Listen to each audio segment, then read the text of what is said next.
Tá dando para ver a tela? Tá sim, professora. Tá sim, professora. Sim. Para falar da palavra taxonomia, eu preciso falar da palavra sistemática, né? Porque a taxonomia é uma parte da sistemática. Toda vez que eu dou uma disciplina ou eu dou um assunto, eu gosto de explicar exatamente o que é. Então, a sistemática, que seria o que a gente chama de biologia geral, está estudando a biologia do grupo, é a sistemática. É uma ciência que vai estudar a diversidade biológica e tudo que está envolvido na diversidade biológica, principalmente a história evolutiva, quando que esse grupo surgiu, como que ele se desenvolveu até hoje, quais foram as características que foram evoluindo, foram surgindo nesses grupos, né? E aí a gente vai ter vários organismos envolvidos nisso, tá? E esses organismos, eles estão dentro da que nós chamamos de biosfera. Então, quando eu falo em sistemática, eu falo em diversidade biológica. A sistemática de fungos, eu vou pensar em todos os fungos, dos que fazem doença, dos que não fazem doença, os que estão lá no ambiente fazendo uma função ambiental importantíssima, então vou pensar na grande diversidade. E para isso, a gente precisa descobrir um pouquinho de árvores filogenéticas, também vou falar isso daqui a pouco para vocês. As relações genealógicas entre os organismos, eu preciso saber quem é o grupo ancestral, quem é o grupo mais avançado, mais evoluído, dentro de cada grupo ou dentro do filo como um todo. Porque ninguém surgiu do nada, ninguém, te apareceu, não. Teve um processo evolutivo, desde os primeiros organismos que estavam lá no pré-cambriano, e aí isso foi se derivando e teve um processo evolutivo. Então, para tanto, dentro da sistemática, eu preciso organizar. Quando eu falo para vocês assim, eu vou falar sobre um basídio micota, eu vou falar sobre um mucuromicota, eu precisei usar a taxonomia, a nomenclatura, a identificação e a classificação. O aluno confunde muito identificação com classificação. Identificação é quando eu já sei todas as características e eu uso todas essas características para chegar a um nome, tá?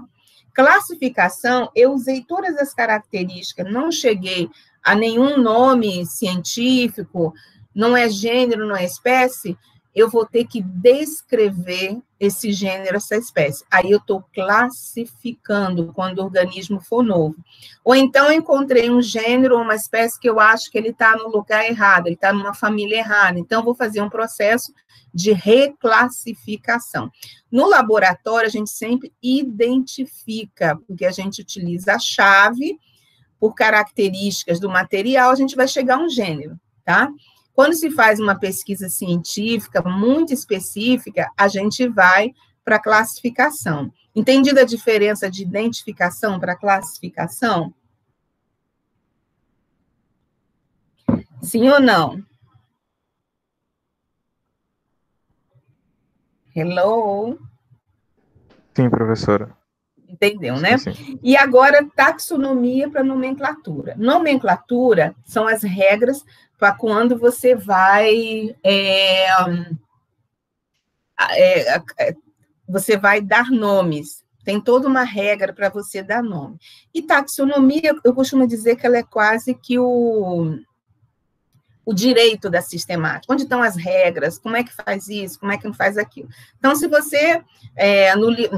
depois eu vou voltar essa história de livro daqui a pouquinho à frente para vocês. Mas no livro oficial que está lá, na página 12... no capítulo 12, desculpa, no livro de Biologia Vegetal, que não se chama mais Raven, pelo amor de Deus, são esses dois autores que estão aí, o Evans e o Einhorn. O Raven foi para o nome, tá? Raven, Biologia Vegetal. O Raven não é mais autor desse livro, tá? E aí e também no apêndice do Jude, onde estão as regras. A taxonomia é a ciência que elabora as leis da classificação. Eu descobri uma espécie nova. Então eu vou lá, ver no Código Internacional de Nomenclatura de Algas, Plantas e Fungos. Não se chama mais Código de Botânica, tá? Ele mudou o nome. Para que isso? Para que todo mundo no planeta inteiro tenha a mesma linguagem, que é a universalidade. Então, eu preciso, quando eu vou posicionar um indivíduo que não é conhecido, ou transferir ele de posicionamento, eu preciso ir lá no código. Então, a taxonomia que vai elaborar as condições de você classificar, ou reclassificar, ou posicionar um indivíduo, tá? Então, precisa ler o código. Como nem todo mundo gosta de ler código, como você não tem muita identidade, você busca uma pessoa que é especialista em código para te auxiliar, tá? Por exemplo, eu estou descrevendo um gênero novo agora. Então, eu estou conversando com o pessoal de taxonomia para que eu possa fazer tudo direitinho, que a minha espécie seja válida de acordo com o código, tá? E aí, dentro da taxonomia, tem um termo chamado taxon. Você já deve ter ouvido falar. A palavra taxon está lá no código para designar uma unidade taxonômica de qualquer hierarquia. Os níveis taxonômicos, filo, classe, ordem, família, gênero, espécie, tá? Então, muitos trabalhos que vão descrever só famílias, por exemplo, a unidade, o táxon deles vai ser família. Eu tive 34 famílias, eu tive 34 táxons.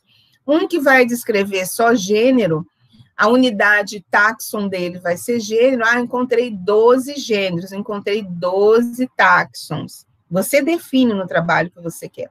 Geralmente, a maioria dos trabalhos na área da botânica trabalha a espécie como um táxon. Encontrei 120 espécies, encontrei 120 táxons, tá?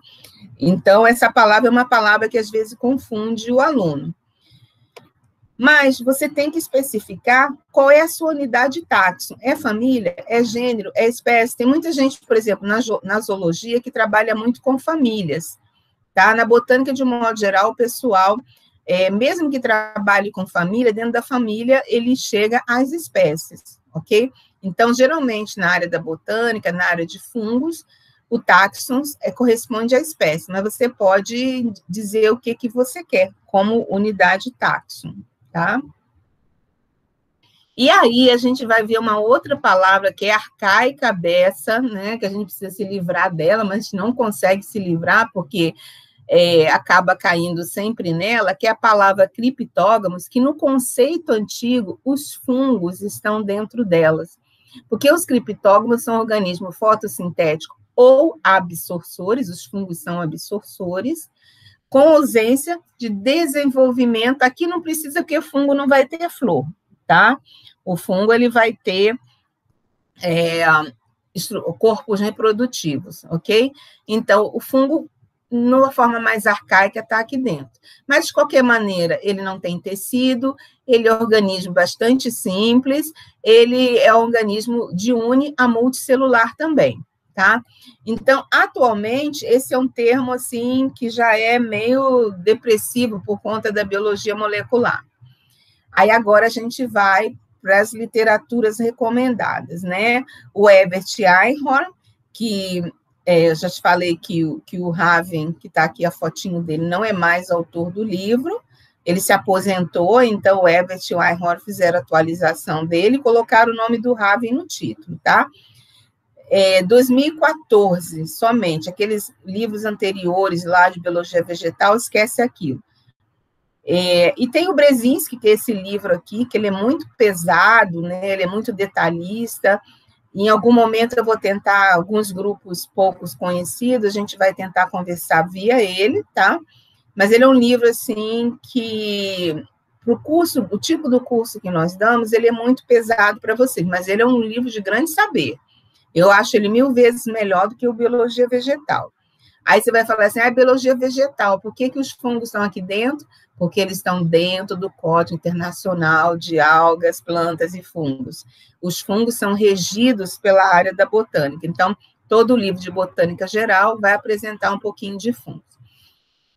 Nos dias de hoje, esse talvez seja o livro mais completo, que está em inglês, né, que é uma McLaughlin Espatafora, sobre fungos. Ele tem 2 volumes, que abrange todos os fungos. É uma série, tá, que se chama Demicota. Então, a parte sistemática, primeira parte está aqui no volume 7, segunda parte está no volume 8, né?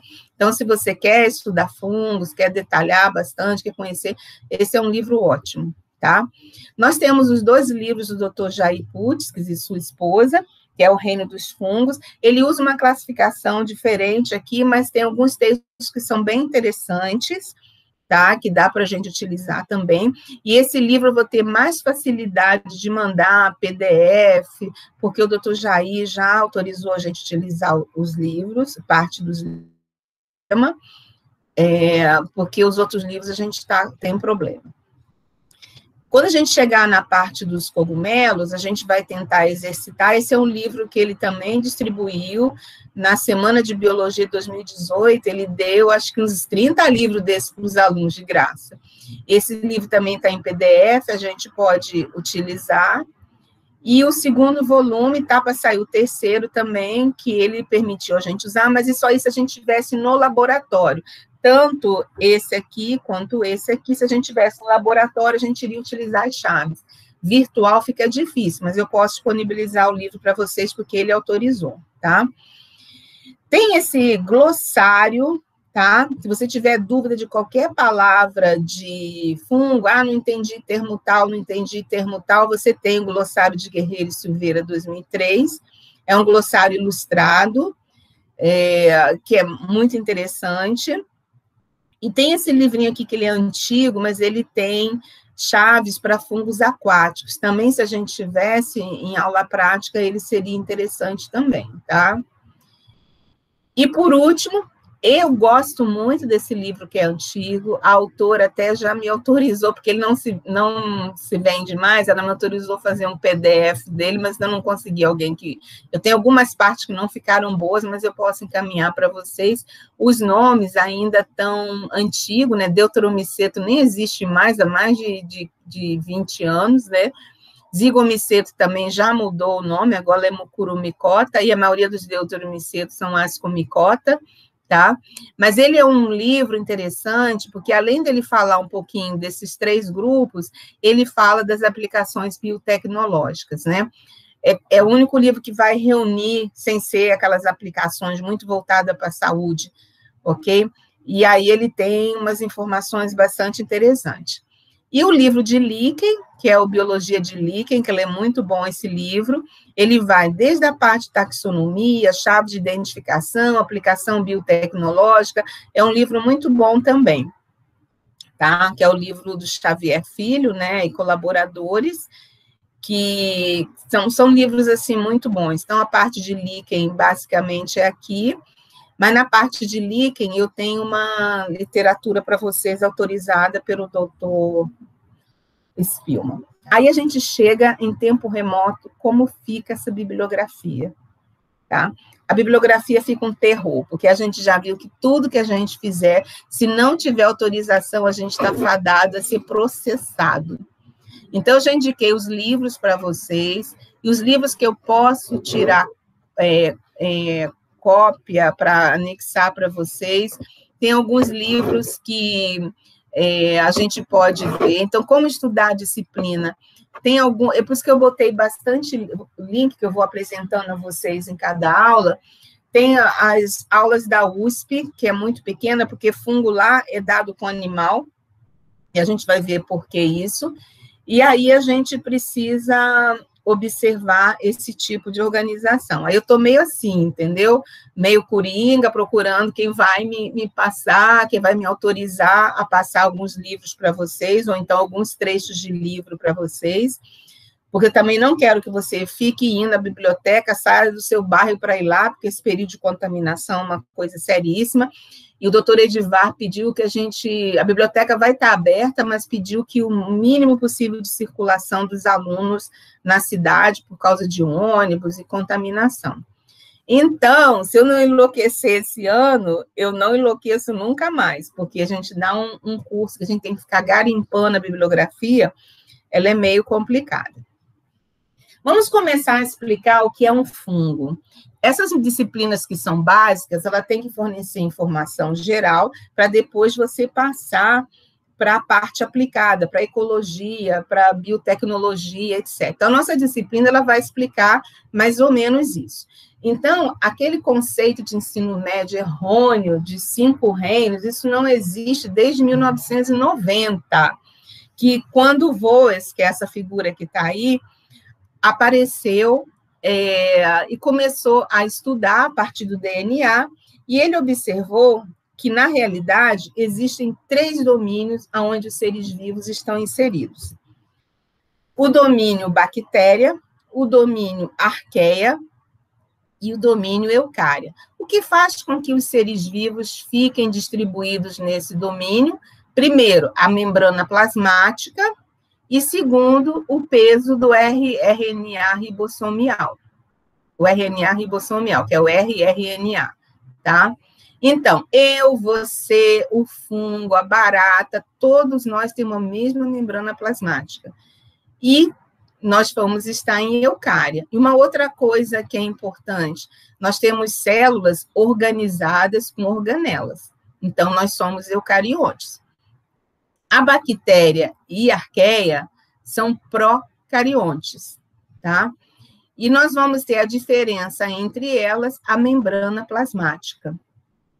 Bactéria e arqueia têm o RNA mais leve, eucária tem o RNA mais pesado, tá? Então, os domínios dos seres vivos são esses 3 grandes domínios, ok? Inclusive, mais recentemente, eles estão chamando de eubactérias, tá? Bactérias verdadeiras. Dentro das bactérias verdadeiras, eu vou ter um grupo, eu acho que não vai ter nessa árvore aqui. Ah, tem aqui, ó. Os actinomycetes. Eu acho que eu botei a bolinha, eu aproveitei da outra aula. Então, tem que passar para aqui, ó. Eu vou ter um grupo chamado actinomycetes, que antes, naquela classificação antiga, eles estavam dentro de eucariontes, e agora viram que ele é procarionte. Então, quando a gente fala em eucarionte, eu tenho que chamar a atenção de alguns grupos. Aonde está uma setinha, são todos que fazem fotossíntese, só para você prestar atenção. Eu tenho 2 grupos que não fazem fotossíntese. Ai, não está aqui, esqueci. Mas acho que aparece mais à frente. Os fungos, eles vão estar em opistoconta. Então, o fungo é um eucarionte opistoconta. Ele está aqui, ó. E ele é um grupo irmão de animal. A árvore se divide juntinho. Acho que mais à frente eu explico um pouquinho isso. Então, todo mundo que está em opistoconta são fungos verdadeiros. Mas existem outros fungos que não estão em opistoconta. Eu tenho os fungos gelatinosos, fungos entre aspas, tá? Que não são fungos verdadeiros, são pseudofungos, que vai estar em amebozoa, tipo Myxomiceto. E eu tenho um fungo que vai estar junto das algas pardas, dos estremenófilos, que é os fungos aquáticos. Então, esses 2 grupos, fungos aquáticos e fungos gelatinosos, não são fungos. E junto com a actinomycetes, que também era tido como fungo, também não são fungo. Então, os fungos verdadeiros vão estar dentro de opistoconta. Não estão em opistoconta, não são fungo. Entendido isso? Entendido. Sim, sim. Então, o fungo é só os organismos que estão em opistoconte. Eu volto mais à frente para definir. Quando eu falo na biodiversidade do fungo, eu preciso saber a origem, a evolução, eu preciso saber as características e a biologia para diferenciar os grandes grupos, a ecologia, a distribuição, a taxonomia, a filogenia. A origem e a evolução, eu vou saber como que esses fungos surgiram, tá? Caracterização, o que são, como sobrevivem, como crescem, que forma possuem, como se reproduzem. Ecologia e distribuição, onde nós vamos encontrar, tá? Por exemplo, eu quero um fungo decompositor de madeira, eu tenho que entrar em algum local que tenha madeira, né? Eu quero um fungo que faça micorriza, tem que entrar numa floresta e tentar procurar. A taxonomia, a filogenia, a taxonomia para eu diferenciar, esse é o grupo tal, porque ele ordenou a classificação dele, e a filogenia é para eu saber quem é parente de quem, tá? Então, para isso, eu preciso conhecer um pouquinho de árvore filogenética, porque é na árvore que eu vou saber a ancestralidade, vou saber quem derivou de quem, tá? E os domínios, eu vou saber as grandes áreas. Então, os fungos estão em eucarionte, ok? Voltando aqui, né? Nós vamos ter o fungo lá em eucarionte. E eu preciso entender essa árvore para voltar e entender essas linhazinhas aqui, ó. Então, essas linhazinhas aqui, elas são separadas por DNA. De que maneira? De forma bem simplória, tá? Você pode ter árvores desse tipo e você pode ter árvore deste tipo. Então, eu preciso saber alguns padrões. Isso aqui, ó, quem é o ancestral? Então, mais à frente, vamos ver uma árvore de fungo, eu vou saber quem é o ancestral. Aqui teve uma divergência. Por que eu digo que fungo é irmão de animal? Porque aqui tinha um ser vivo que derivou em animal e derivou em fungo. Tanto o animal quanto o fungo tem o DNA desse ser que estava aqui, tá? Do ser ancestral. Depois, dentro das linhagens derivadas, eu vou ter, de novo, uma bifurcação. Aí, aqui já derivou, por exemplo, o fungo, aí vai sair o primeiro grupo de fungo primitivo e vai saindo os outros grupos. E esse táxon que saiu aqui, que não se subdividiu, a gente chama de táxon basal, que é o grupo mais primitivo, tá? Aqui no ponto de divergência é quem originou, e essa linha, a primeira linha que sai, geralmente é o táxon basal. E as últimas subdivisões são os grupos irmãos, são os táxons irmãos. Por exemplo, Ascomicota é irmão de Basidiomicota. Eles vão ter uma pequena diferença genética que vai fazer que um grupo vai para cá, outro grupo vai para lá.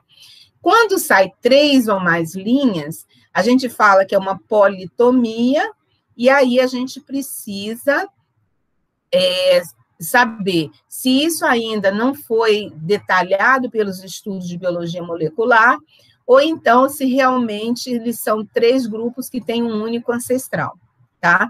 Daí a gente chama de ponto de politomia, padrão de divergência, às vezes, não resolvido, tá? E isso o DNA vai me dizer. E como ele vai se dividindo, é através do gene que você faz isso, né? E aí você vai montando essas árvores, ok? Eu acho que eu vou passar um vídeo, não botei no Siga não, mas acho que eu vou colocar um vídeo da USP, que eles ensinam como que isso é construído. Preciso saber quem é o ancestral, quem é o táxon mais primitivo, quem são os táxons mais avançados, se são irmãos, e aqueles táxons ainda que não têm definição, tá?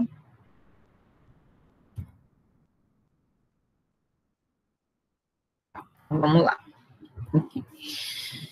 Quando a gente vai estudar qualquer ser vivo, a gente começa pela biota, ou seja, o mundo aí fora, né, os ecossistemas.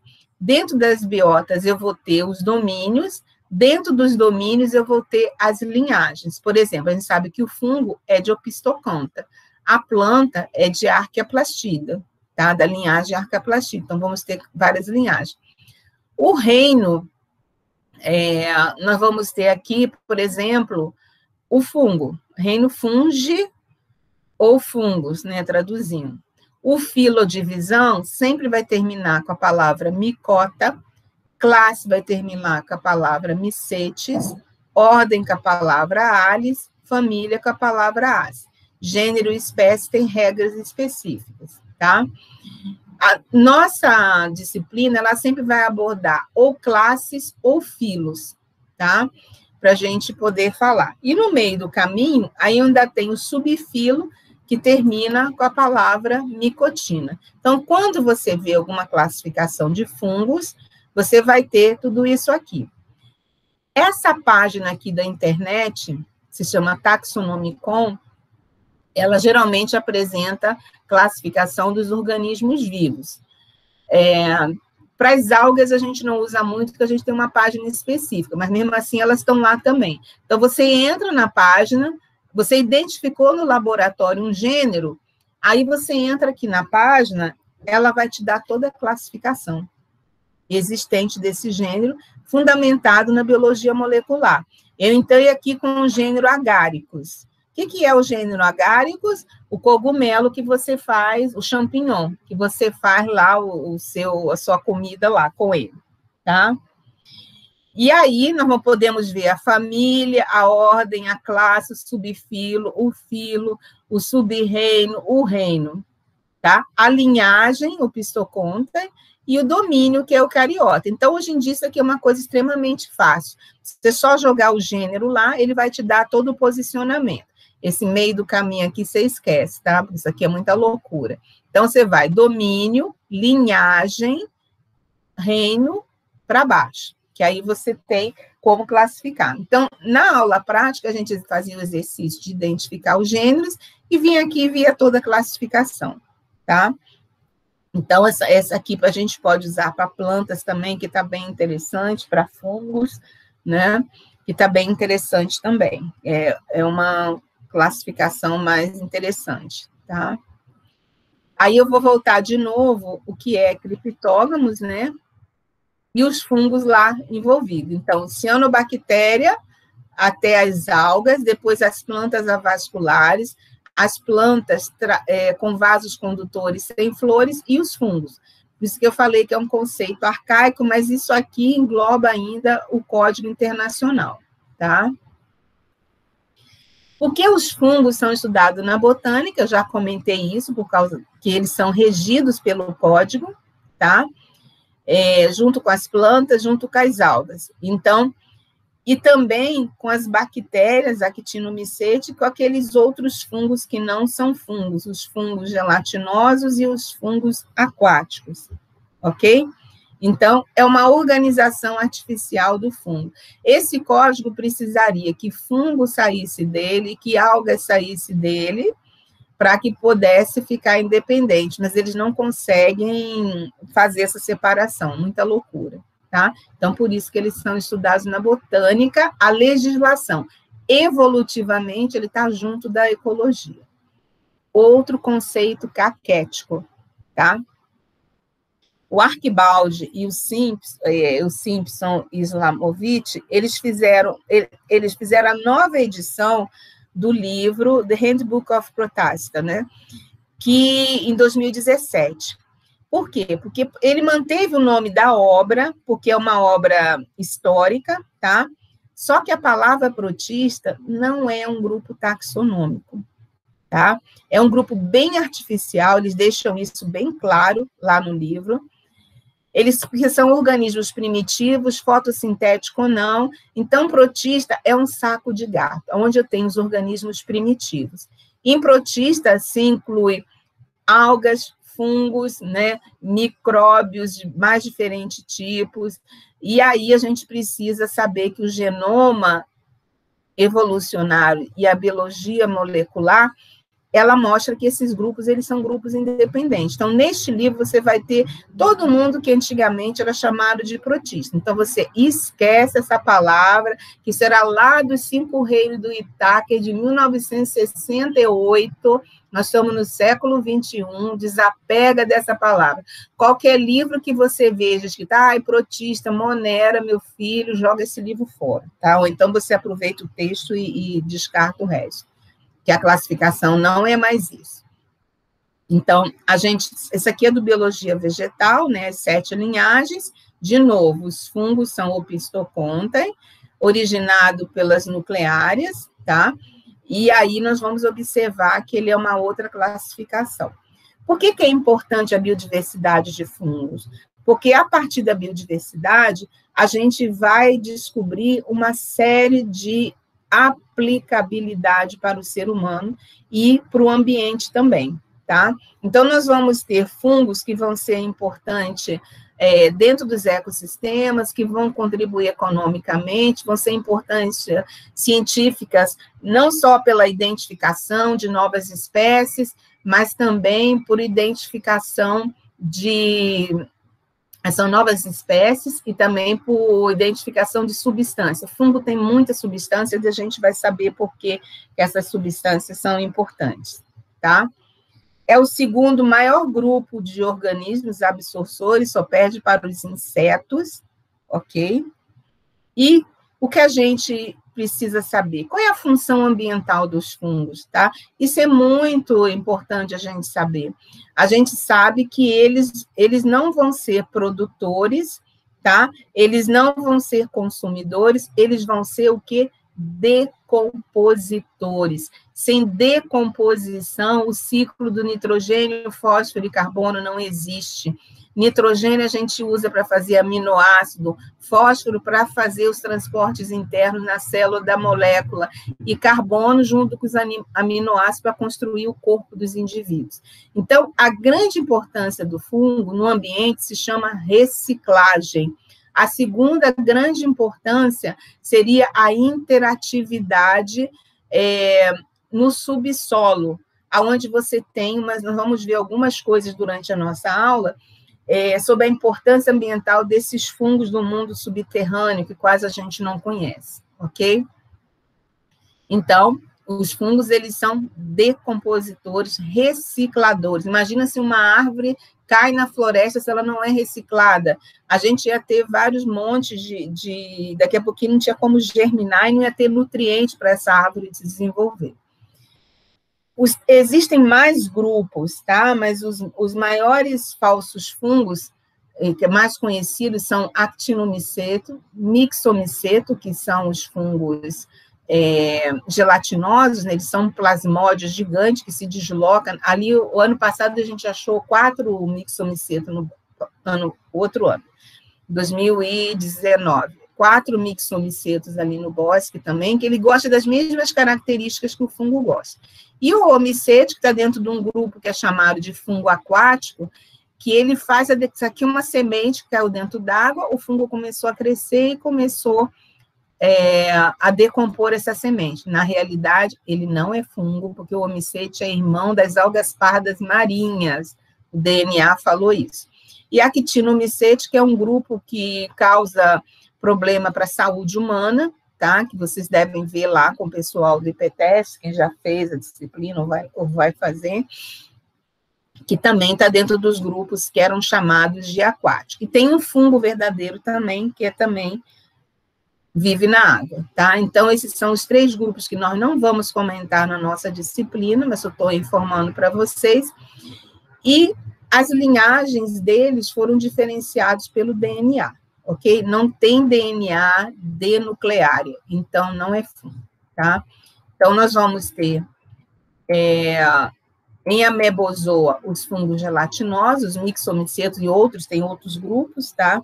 Vamos ter, junto com as algas pardas, um grupo chamado de fungos aquáticos, tá? Entre aspas, e o fungo verdadeiro tá em Opisthoconta, que essa é a linhagem, porque tem o DNA de nucleário. Nesse ponto aqui, nuclear existe até hoje, que é essa figurinha que está aqui, mas em algum momento ela transformou, sofreu uma mutação e gerou os fungos e gerou os animais também, tá? Aqui os animais, aqui os fungos. São todos Opisthoconta. Qual a grande diferença aqui? Qual é a grande divergência? Heterotrófico por absorção e digestão extracorpórea, heterotrófico por ingestão. Aqui o organismo precisa ingerir o alimento. Aqui o organismo digere o alimento fora do seu corpo. Então, essa é a grande divergência, tá? Então, só fazendo um resumo. Se alguém te perguntar o que são fungos, são organismos eucariontes, heterotróficos, tá?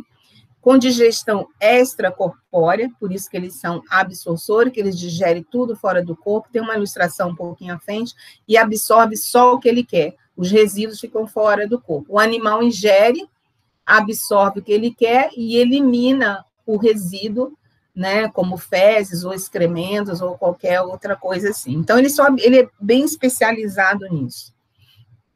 A linhagem é o Opisthoconta, dentro dos eucariontes, são grupo irmão de animais, por conta do DNA de nucleária, são organismos de microscópio até organismo macroscópico. A maior formação do corpo do fungo chega a 10 quilômetros de diâmetro, que é um fungo rastreado por DNA nos Estados Unidos, na Califórnia, tá? Qual é a maior importância do fungo neste mundo? Não são as doenças, tá? Não são as pragas da agricultura, porque isso aí é coisa que mexe com dinheiro, então as pessoas focam a pesquisa nele.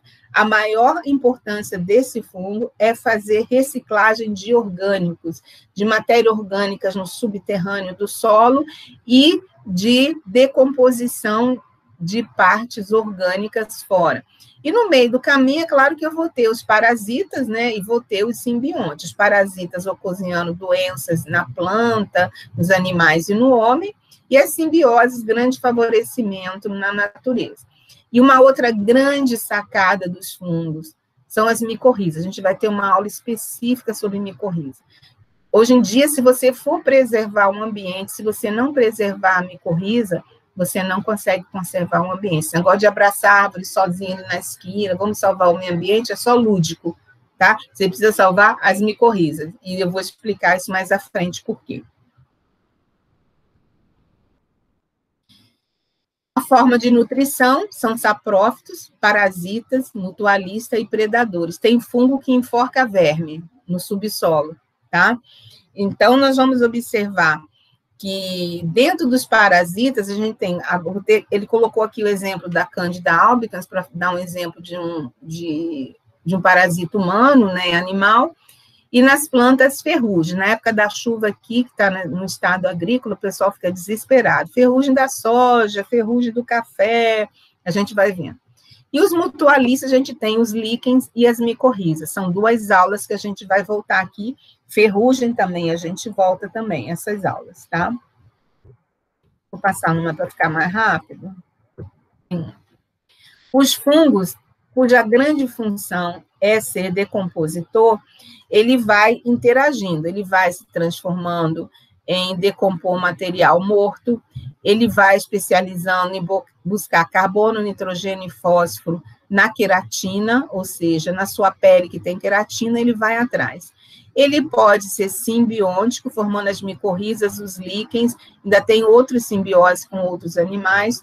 Ele pode viver nas fezes. O Diego vai fazer um experimento com fezes de cavalo para a gente, tá? Ele pode gostar só de celulose, ele pode gostar só de lignina, e com isso ele vai decompondo. Ele pode gostar de organismos vivos, ele pode ser um predador bem feroz, ele pode também ser parasita. Tudo isso buscando carbono, nitrogênio e fósforo, tá? A unidade dele é unicelular, ou cenocítica. Estrutura cenocítica é aquela que eu tenho um grande citoplasma cheio de núcleo, não tem de separação em células, tá? Pode ser uma levedura, que geralmente é unicelular, ou então formando pequenos filamentos, e a grande maioria dos fungos, eles são miceliais. As leveduras são conhecidas como assaduras no ser humano, né? Você tem criança, principalmente, né? Tem assaduras, né? E também umas outras doenças voltadas, tipo DST, que são leveduras fúngicas que ocasionam. Mas a grande maioria dos fungos, eles são formados por micélios. Esses micélios são formados por 2 tipos de hifa. Então, vamos lá. O que são as hifas? A gente volta ao que é o micélio. As hifas são cenocíticas ou septadas, tá? E nas hifas, a gente observa que quando o esporo germina, começa a desenvolver um filamento. E esse filamento pode ser não individualizado em células, que a gente chama de hifa cenocítica, como o fungo do pão. O fungo do pão é formado por hifas cenocíticas. Ou então pode ser formado por células septadas. Quem tem células septadas é o grupo de fungo mais avançado, asco e basídeo. Os mais primitivos vão ter células, hifas cenocíticas, tá? Aqui eu botei o exemplo de uma hifa septada, aonde você tem o plasma, que está nessa parte aqui, ó. Aqui é o septo, desculpa. O plasma que vai estar nessa parte azul, o envoltório da parede que está nessa parte cinza, formado por quitina. Aqui eu tenho toda a célula dele. E os fungos mais avançados que têm septo, o tipo do septo, o tipo do poro, a abertura desse septo de uma célula para outra, vai ser um caráter taxonômico. Então, a hifa é a unidade estrutural, e os fungos mais avançados vão ter essas hifas com septo. E como ele cresce? Captando nutrientes. Vou pular isso aqui. A digestão é extracelular do fungo. Então, ele vai buscando no solo ou no ambiente tudo que vai fazer. Muitos contactam a célula com o substrato que ele quer digerir, tá? E aí a gente observa isso. Em primeiro lugar, a extremidade da hifa, o núcleo se afasta, e o núcleo vai coordenar a emissão de enzimas. Essas enzimas são super poderosas, são isso que os cientistas buscam nos fungos para fazer a parte biotecnológica. Então, essas enzimas chegam a um substrato, uma folha seca no ambiente, digere essa folha seca, o resíduo fica lá e ele só absorve o que ele quer, tá? Então, essas enzimas, elas acabam sendo importantíssimo. Um grande exemplo de enzima que é utilizado em biotecnologia, remédio de colesterol. Porque se o fungo consegue digerir um ácido graxo enorme como a lignina é uma gordura, né? Ele consegue digerir o colesterol. Então, a maioria dos remédios de colesterol é feito com enzimas de fungo. Por aí vai. O seu sabão em pó, que você lava mais limpo, mais maravilhoso, é feito com enzima de fungo, tá? Porque ele chegar lá, ele vai digerir a parte orgânica. Ah, você comeu um cachorro-quente, caiu na sua roupa, todo aquele orgânico do cachorro-quente, ele vai ser digerido. Então, quanto mais biotecnologia usa, maior fica. Mais caro fica, aliás, né? Enquanto você não consegue fazer numa escala industrial. Então, eu tenho a germinação do esporo, ele começa a formar as hifas, septadas ou não, e vai formando o conjunto de hifas, eu chamo de micélio, e geralmente o crescimento do micélio, ele é radial. Por isso que quando você vê, você pega uma mão, você olha na geladeira, aquela rodelinha que é formada, aquilo já é um micélio de fungo, pode jogar uma mão inteiro fora. Porque quando você consegue enxergar, ele já está lá dentro todo, né? Abacaxi, aquelas manchas escuras do abacaxi, joga fora, porque aquilo é fungo, tá? E aí a gente vai vendo. O cenocítico, por exemplo, que é o fungo do pão, a gente não vê septo, tá? E o septado, a gente consegue ver as células individualizadas. É muito comum a gente ir na floresta e achar o micélio por cima da folha, isso no caso, aqui não dá para ver o septado, mas se você levar o microscópio, você vai ver que ele tem septos, tá? Então, Ascobasidium micota, hifa septada. Os demais fungos não têm hifas septadas e outros são leveduras, tá? Esse conjunto de hifa que forma o micélio, enquanto ele está absorvendo, a gente fala que o micélio é o corpo vegetativo. Quando ele para de absorver, estocou material, ele vai se reproduzir, e alguns formam um terceiro micélio, que é o corpo reprodutivo. Por exemplo, quando eu olho um cogumelo, aquilo já é só o corpo reprodutivo, porque o micélio está no subterrâneo, a gente muitas vezes não enxerga, ok? Sobre reprodução, eu vou falar dentro de cada grupo, então a gente volta especificamente os tipos de reprodução de cada grupo, e para finalizar, aqui eu tenho uma árvore filogenética dos fungos. Animal é o grupo irmão. Aqui estava a nucleária, para cá deu o animal e para cá deu o fungo. Ingestão, absorção. O grupo mais primitivo, hoje em dia, é o microsporídeo, que essas árvores elas podem virar para lá e para cá. Então, nós vamos começar a microsporídea, que Chytridium-micota, que subdividiu em 7 filos, tanto que Cryptomicota e Blastocladium-micota saíram de Chytrídeo, né? Mas a gente vai falar isso. Eu tenho Zoopagomicota, que é aquele fungo que produz uma bomba de hidrogênio e vai estourando os insetos todos, parasitando os insetos. Vocês vão ver que vocês já devem ter visto esse, quando vocês acharam algum inseto morto em alguma mata. Mucuromicota, que era o antigo Zigomicota, que é o fungo do pão, aonde nós temos glomerumicotina, as micorrizas, que a gente vai conversar, e mucuromicotina, que é o fungo do pão. E aí a gente chega a um grupo chamado Dicária. Olha como eles são grupos irmãos, são os mais avançados dentro da cadeia, aonde eu tenho Ascomicota e o mais avançado de todos, Basidiomicota. Então, esses são os fungos, né, que nós vamos tentar fazer um panorama sobre eles. para que a gente possa conversar. Aqui é um trabalho de Maia et al. 2015, que dá um total de fungos até o ano de 2015 no Brasil. É claro que Basidium micota vai ter maior número, porque é o fungo que a gente mais vê. A gente vê a orelha de pau, a gente vê uma série de coisas, e os outros a gente não vê. Se a gente pensar na região centro-oeste, a gente tem 488 espécies somente registradas, para um Brasil que já tem 5.719 espécies, tá? Quando o Dr. Jair veio aqui o ano passado, ele já registrou 10 espécies novas só naquele nosso bosque ali, tá? Então, nós vamos ter algum tipo de organização. Os filos mais primitivos, as quitrídeas e os microsporídeos. Primitivos também, nós temos mucuromicota, onde está o fungo do pão, as micorrizas, tá? Zoopagomicota, que é aquele que detona com os insetos, essa parte toda branca é esporo do zoopagomicota, e os mais avançados, asco e Basidium micota, tá?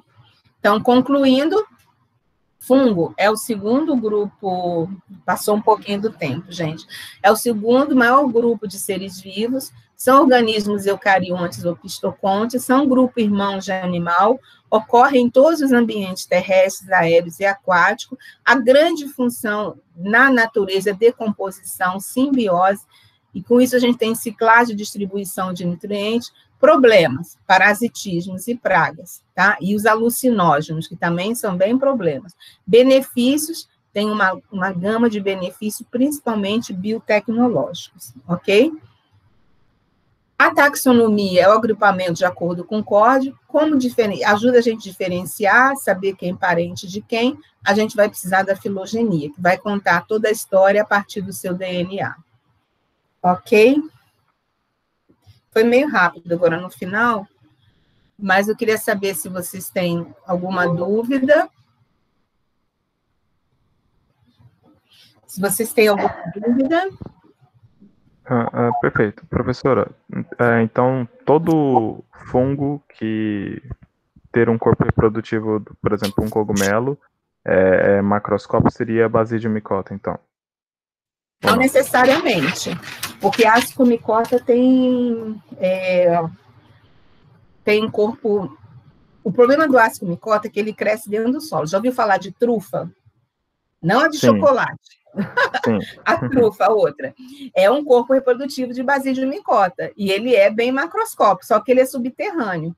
Tanto que eles treinam o cachorro, ou então o porco, a cavar, para eles acharem essas trufas, né? E recentemente descobriu que o Nordeste tem muita trufa, porque é a vida subterrânea, que a gente não conhece muito, a gente não estuda muito solo, assim, voltado para a biologia, estuda solo para agronomia, mas para a biologia a gente não estuda.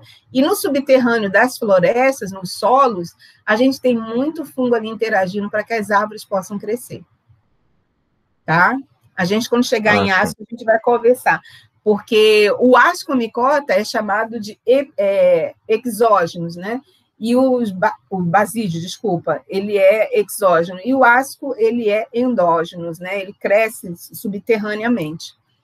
Aí a gente vê poucos ascos fora. Eu acho que vocês chegaram a coletar um asco no primeiro semestre, um cor bem vermelhinho, se eu não me confundo, naquele dia que a gente foi lá no bosque. Tá? Mais alguma dúvida? Ok, tem alguma coisa no chat aí que vocês queiram perguntar? Agora eu consigo ver o chat.